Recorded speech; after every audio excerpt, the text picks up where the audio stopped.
तो गाइस कैसे हैं आप सब लोग इन कोल्ड ब्लड की एपिसोड 02 के साथ। हाँ, 0 तो लास्ट एपिसोड का एंड हमने वहां पर किया था जहां पर जैंगुन अपनी कहानी सुना रहा था कि वो बैंक में उसने जाना शुरू कर दिया। तो जैंगुन कहता है कि 1 साल पहले वो पहली बार उस लड़की को यहीं पर बैंक में मिला था और उसके बाद पूरे 1 साल तक वो बार बार बैंक में अपनी सैलरी जमा करवाने के लिए आता था और उन दोनों के दरमियान में बातचीत होना शुरू हो गई। तो जैंगुन कहता है कि मैंने उसे अपने बारे में बताया कि मैं एक आर्मी रिटायर्ड सोल्जर हूँ, जबकि मैं रिटायर हो चुका हूँ तो यहीं पर पास में कंस्ट्रक्शन साइट के ऊपर मैं काम करता हूँ और जहाँ पर डेली के जो पैसे मिलते हैं वो जमा करवाने के लिए आ जाता हूँ। लड़की उसे कहती है कि अब जबकि तुम एक सोल्जर हो तो फिर तो तुम्हें यहाँ पर काफी सारे पैसे मिले होंगे तुम्हारी रिटायरमेंट के ऊपर, तो वो सारे पैसे कहाँ पर गए? तो वो उसे कहता है कि वो सारे के सारे पैसे तो मैंने मरे हुए सोल्जर्स की फैमिलीज को दे दिए, क्योंकि मेरे पास ना तो घर है ना फैमिली है, तो फिर मैं उन पैसों का क्या करता। इसी वजह से मैंने सारे डेड सोल्जर्स की फैमिलीज को वो पैसे डोनेट कर दिए। अब मेरे पास यहाँ पर कुछ भी नहीं बचा, अब मैं यहाँ पर जो डेली का कमाता हूँ सिर्फ वही है। उसकी बात सुनने के बाद वो लड़की जो होती है वहां पर हल्का सा शर्मा देती है और उसके बाद हमारा जैंगुन जो होता है वहां पर डेली उसके पास पैसे लेकर आता है। तो वो उसे कहते हैं कि तुम यहाँ पर डेली के अपने 5000 वोन जमा करवाने के लिए आते हो,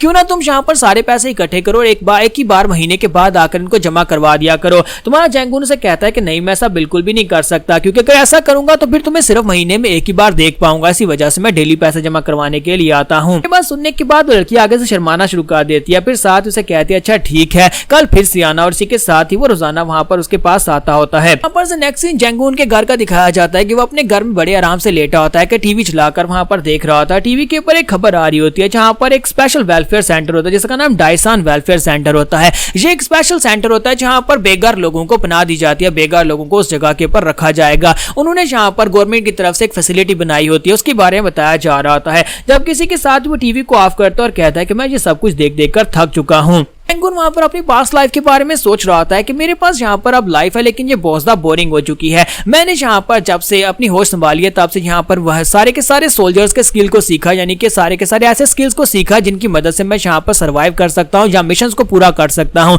और दूसरों को मार सकता हूँ। अपनी सारे के सारे मिशन को बाखूबी पूरा किया, किसी एक मिशन को भी फेल नहीं किया। लेकिन जिन कामों में मैं बेस्ट हूँ, यानी कि जो काम मुझे अच्छे से आते हैं, उनकी वजह से मैं यहाँ पर आम जिंदगी में पैसा नहीं कमा सकता। अब फिर ऐसा भी हो सकता है कि मैं पैसा कमाने में बहुत ज्यादा बुरा हूँ। इसी के साथ उसके दरवाजे के ऊपर नॉक होती है, तो वो कहता है कि ये क्या इतनी रात के वक्त यहाँ पर कौन आया होगा। तो इसी के साथ ही वहां पर बाहर से उसे आवाज आती है, कोई उसे कहता है कि सार्जेंट डू, क्या ये तुम हो? डू जैंगुन, क्या तुम अंदर हो? तुम्हारा जो जैंगुन होता है वो कहता है कि अब यहाँ पर कौन आ गया जो मुझे पहचानता भी है। तो वो दरवाजा खोलता है और बाहर जाकर उसे देखता है और कहता है तुम कौन हो? तो वो उसे कहता है कि सनबे यानी बड़े भाई ये मैं हूँ। मैं तुम्हें याद नहीं हूँ, एक बार मैंने तुम्हारे साथ मिलकर एक मिशन पर काम किया था। तुम्हारा जैंगुन उसके बारे में बताता है कि हाँ मैं इसे जानता हूँ, इसका नाम तो जो है, इसका नाम जो टाइमून है। एक बार हम दोनों एक मिशन के ऊपर एक साथ थे, तब से मेरा जूनियर था और हम दोनों ने एक मिशन पूरा किया था और उसके बाद से इसने आर्मी को छोड़ दिया था। इसकी कुछ अपनी रीजंस की वजह से इसने आर्मी को क्विट कर दिया था, लेकिन एक सोल्जर के तौर पर ये काफी ज्यादा अच्छा था, यानी कि काफी ज्यादा अच्छा सोल्जर था। फिर पता नहीं इसने यहाँ पर आर्मी को छोड़ा क्यों था।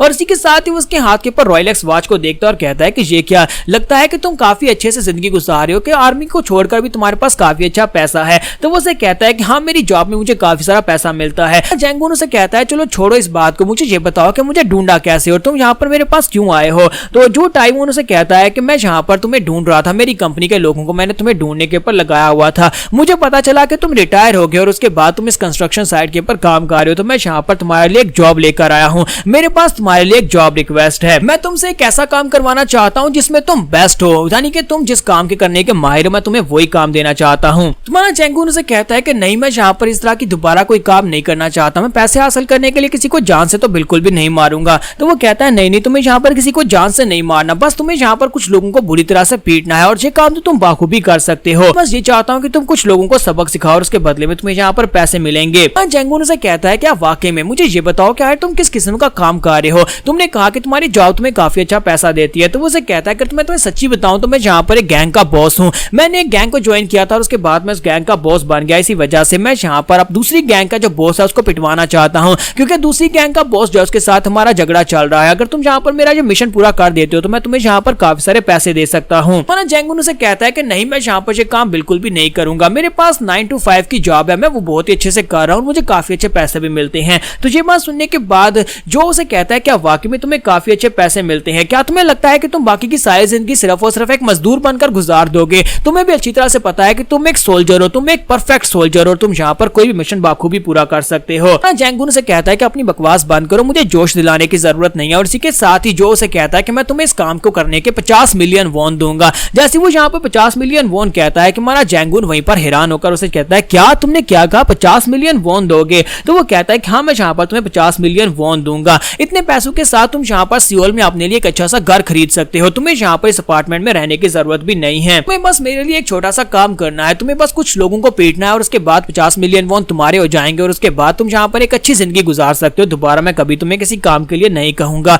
तुम्हारा जैंगून उसकी बात सुनने के बाद सोच रहा होता है कि अगर मुझे यहाँ पर 50 मिलियन कमाने हुए तो इसका मतलब यह है कि मुझे 10,000 दिन तक काम करना होगा, तब मैं कंस्ट्रक्शन एक मजदूर के तौर पर 50 मिलियन कमा पाऊंगा। इसी के साथ ही वो अपना कार्ड निकाल कर उसे देता है और कहता है कि मेरा कार्ड अपने पास रखो, अगर तुम्हें यहाँ पर लगे कि तुम यहाँ पर अपना माइंड चेंज करके मेरे साथ काम करना चाहते हो तो फिर मेरे पास आ जाना। आने से पहले मुझे कॉल कर लेना और मैं तुम्हें बताऊंगा कि तुम्हें किस बंदे को पीटना और तुम्हें मिशन के बारे में कंप्लीट डिटेल्स बताऊंगा। इसी के साथ ही वो उठकर खड़ा होता है, दरवाजे में जाकर उसे कहता है कि मुझे लगता है कि एक सोल्जर के तौर पर तुम्हें वही करना चाहिए जिसमें तुम सबसे बेस्ट हो। इसी के साथ ही जो टाइमून वहां पर से चला जाता है, जबकि हमारा जैंगून उसका कार्ड अपने हाथ में पकड़कर वहां पर सोचता रहता है। और इसी के साथ जैंगून उसे साइड पे पर रखता है, वहीं पर लेट जाता है और कहता है क्या मुझे यहाँ पर ये काम करना चाहिए, सिर्फ एक काम करूंगा, कुछ लोगों को पीटूंगा और उसके बाद 50 मिलियन मेरे हो जाएंगे। लेकिन साथ ही वो कहता है कि नहीं, मुझे यहाँ पर अपने हाथ गंदे नहीं करने, मैं दोबारा से ये सब कुछ नहीं करना चाहता। कुछ महीने और कंस्ट्रक्शन साइट के पर काम करके देखता हूँ, फिर अंदाजा हो जाएगा क्या मैं वाकई में यहाँ पर कंस्ट्रक्शन काम करने के लिए नहीं बना या फिर मैं यहाँ पर वही गंदे काम करने के लिए बना हूँ।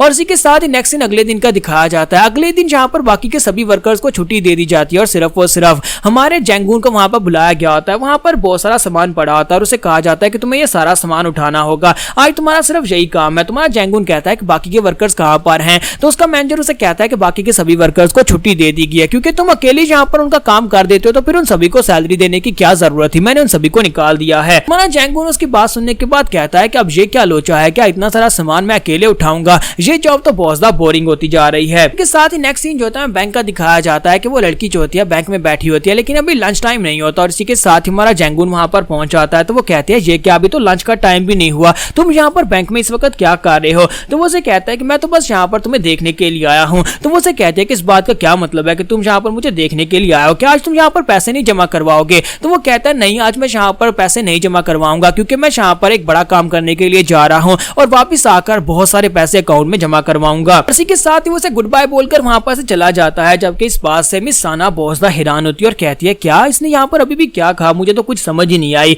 और हमारा जैंगून जो होता है वहां पर से सीधा बाहर निकलता है और उसकी टिकट लेता है ताकि वहां पर से डाइसान की तरफ जा सके। और रास्ते में जो टाइमून को कॉल भी करता है और उसे कहता है कि मैं तुम्हारा काम करने को तैयार हूँ। और इसी के साथ ही वो उसे पिक करने के लिए वहां पर स्टेशन के ऊपर पहुंच जाते हैं और वो लोग वहां पर उसका इंतजार कर रहे होते हैं। वो उसे गाड़ी में बिठाता है और गाड़ी में बिठाने के बाद अपने पास से पिक्चर निकालता है और उसे कहता है बंदे का नाम पार्क है और तुम्हें यहाँ पर इसको पीटना होगा, तुम्हें इसे सबक सिखाना है, तुम्हें इसे जान से नहीं मारना, बस इसे सबक सिखाना है। लेकिन हम लोग यहाँ पर तुम्हें लोकेशन बताएंगे जहाँ पर वो अकेला होगा। इस वक्त उसके पास सिक्योरिटी बहुत ज्यादा, उसने बहुत सारे थक को इकट्ठा कर रखा है ताकि वो यहाँ पर अपनी सिक्योरिटी को फुल प्रूफ बना सके। जबकि हमारा जैंगून वहां पर टाइम का हिसाब लगा रहा होता है कि अगर मैं यहाँ पर 4 बजे से पहले इस मिशन को पूरा करता हूँ तो मैं 50 मिलियन लेकर जाकर बैंक में जमा करवा सकता हूँ और साथ ही जाकर मिस साना से भी मिल सकता हूँ। तो वो उसे कहता है कि जो क्या हम लोग अभी जाकर उसे पीट सकते हैं, मुझे बताओ कि अभी वो कहां पर मिलेगा। और जहां पर हम लोग अपनी एपिसोड 02 का एंड करेंगे, नेक्स्ट एपिसोड में हम लोग जबरदस्त एक्शन देखेंगे। गाइस कमेंट करके बताइएगा अगर आपको सीरीज पसंद आई और अगर आप लोग चाहते हैं कि मैं इसको कंटिन्यू रखूं तो इस वीडियो के ऊपर भर भर कर लाइक कर देना। Thank you.